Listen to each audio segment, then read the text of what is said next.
Alright, time for a tutorial on how to create 2D sprites for game engines.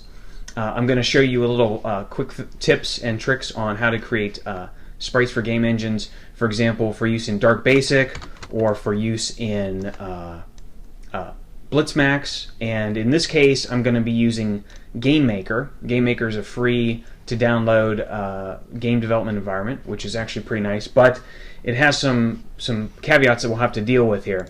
So let's go ahead and look at this. This is a scene of a sorcerer, and he's alright, and he just shoots a fireball.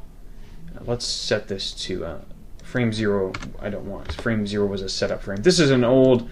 It's supposed to be him shooting a fireball. It's a very old model with a very old animation I did, so it's not very good looking, but it will illustrate what we have to do here. So he just shoots this fireball out, and let's take a look at how we can bring that into a game environment.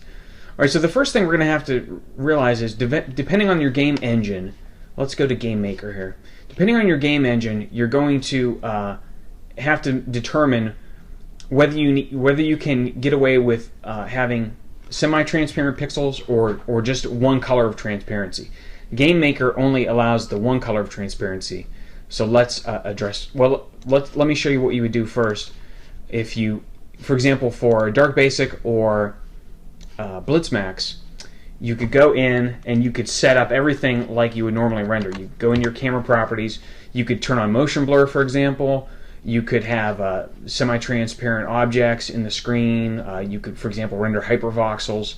And then when you would render out, go to your render globals, you would choose under your output, you would choose PNG 32, because that will save the transparency information as well.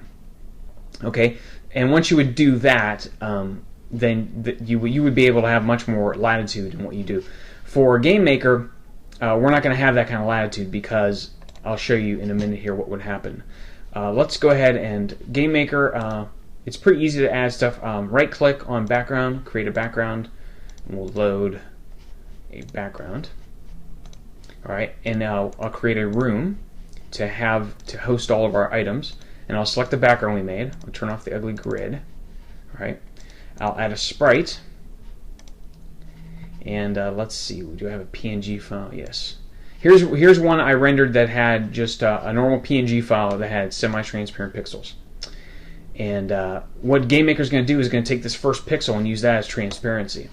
All right, now we'll create an object to have the sprite on it, and we'll select that sprite. Okay, under objects, I'll just go here and select that object, and I'll drop him in there. Now, as you can see, he has this ugly green fringe around him, and that's because this program doesn't understand the transparency information.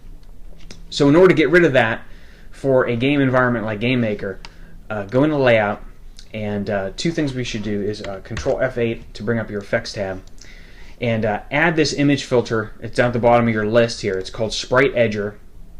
Open that up, and fix the background fringe, and set the background color to what you want. Now I have the background color to green because you're going to need a background color that has no pixels that the character has, because whatever color is the background color, it's going to be completely transparent. So if he had a green badge or something on his chest here, you'd be able to see right through his chest. It's like a chroma key effect. Alright, so you would set that, and then under render globals, instead of using the PNG 32, you're better off using, for example, BMP24 bitmap. If you use JPEG, it will accept JPEG, but JPEG will give you all host of problems because it will compress the background pixels, and sometimes you can get jagged edges much more severely than you do here. Now I've already rendered one that has the bitmap and the sprite edger applied, so let's add that sprite now. Let's sprite, and here we go. Sorcerer BMP, and do that. We'll create an object for him, and we'll select that new sprite as the sprite. I'm going to turn off delete underline and select that, and now, oops, let's go to object 0. So now you can see here, we'll go to object 1. Now you can see here the one that was done with the bitmapped image data and the sprite edger does not have the ugly green fringe around it. Now you're not going to get the smooth edges, and you're not going to get effects like motion blur and semi-transparency, but for an engine like this, that's really all you can do. Now if we wanted to animate this guy, for example, what we do is we already have an animation here. We could render out the animation, go to render globals, and set this, for example here, frames 1 to 36. Now I set the step to 2 because you don't need to render every frame for a bitmap image animation in these kind of game engines. The fewer frames you can get away with using, the better. But I animated the entire thing at a normal speed so that if I want to go back later and use it for a regular rendered animation in a movie or something, I could use it that way.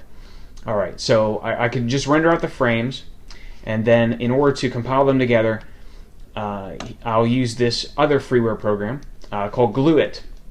All I have to do is, because most of these game engines require like an image strip, not the images as separate files, but one big long image strip like a GIF animation. So we can create that from the files that we rendered. We'll just click on Add, and we'll add the files. I don't want that frame 0. That was a mistake frame from before. Okay, and I'll click on GlueIt, and you'll see the big image strip here, and then we can watch that image, the animation we just did. If it plays slowly, you can change the delay here. This is just for your own edification of what the animation is going to look like. And then you can save it. I've already done that before. We can bring that into a GameMaker. Let's go ahead and create a new sprite and load sprites. Here's the image strip that I created before. Open that up. Now we're going to have to edit this sprite in order to get it to animate, because right now it just recognizes the first frame. So go to Edit Sprite, and go to File, and go to Create from Strip. Choose that strip again. And now you can set the number of images.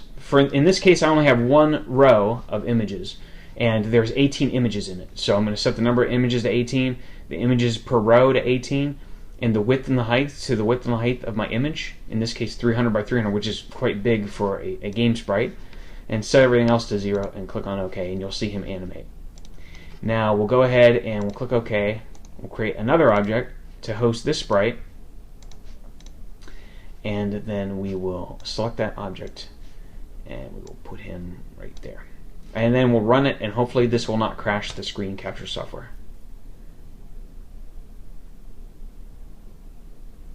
Okay, so there's the game engine, and as you can see, he's animating very smoothly. And even though he doesn't have the nice smooth edges, it's moving fast enough that you can't really you can't really tell. So that is an introduction to game sprites creation within Lightwave.